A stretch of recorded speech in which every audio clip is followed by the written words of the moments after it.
na mayroon ng bansa na tumanggap sa dating presidente para sa kanyang interim release. Ay parating natin sa mga kababayan yung mga tunay na kaganapan. Magko-cover ka pa ng rally. Hindi ko titigilan na mag-cover ng mga ganyang Yun. kwento. Magandang araw po sa inyo lahat. Isang mapagpalang araw. Kumusta na po ang lahat, mga kababayan, kapatid? Kumusta na po? Iingat po tayo lahat. May tatanong ako sa inyo.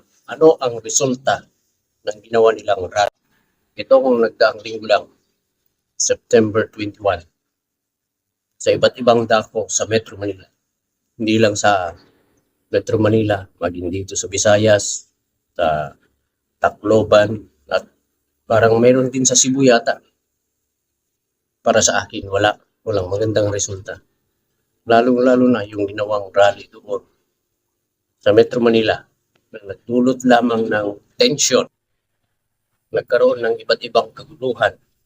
May mga nangsunog, ng mga gulong ng truck van, nagpatuhan, wala.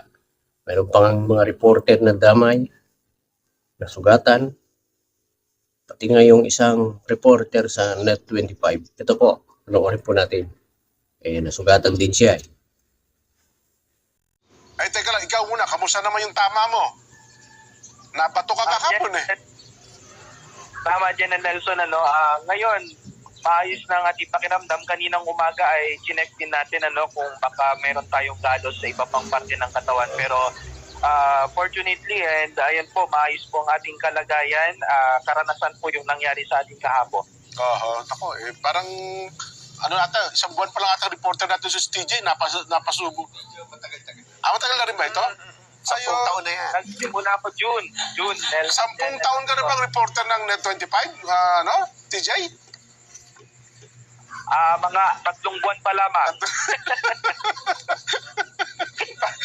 3 buwan napasubo agad. Ay palagay mo, magko-cover ka pa ng rally. Hindi ko titigilan na mag-cover ng mga ganyang kwento. Ay parating natin sa mga kababayan yung mga tunay na kaganapan dito sa ating bansa. Ganyan manindigan yung mga reporter sa Net25. Ang gusto nila ay yung katotohanan ang may parating sa kanilang mga view. Ganon po katapat yung mga naglilingkod sa Net25. Gusto po nila ay makatotohanan yung kanilang pinapadalang mga balita sa estasyon sa Net25. Hindi kagaya sa ibang mga network na napakabayas, hindi mapagkakatiwalaan, pinipili lang kung ano yung kukunan nila ng video, kung ano yung sasabihin, dahil bias na. Ganyan. Subalit sa iba, ang Net25, ang paninindigan ng Net25 ay kung ano yung katotohanan. Kaya dito sa ating channel naman, papakita ko rin po sa inyo yung mga katotohanan nangyayari. Ito po, mababasa po ninyo sa screen na mayroon ng bansa na tumanggap sa dating presidente para sa kanyang interim release. Binanggit na po ng Vice President na mayroon ng bansa na tumanggap para sa pansamantalang paglaya ng Tatay Digong.